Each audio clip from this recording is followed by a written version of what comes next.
So today I woke up and this thing is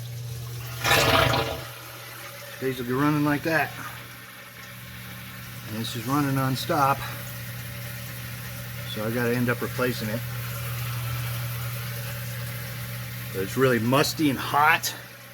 So I don't know, it's almost like it's got something going on with it. But I gotta open this up. The cool thing though is I'm prepared.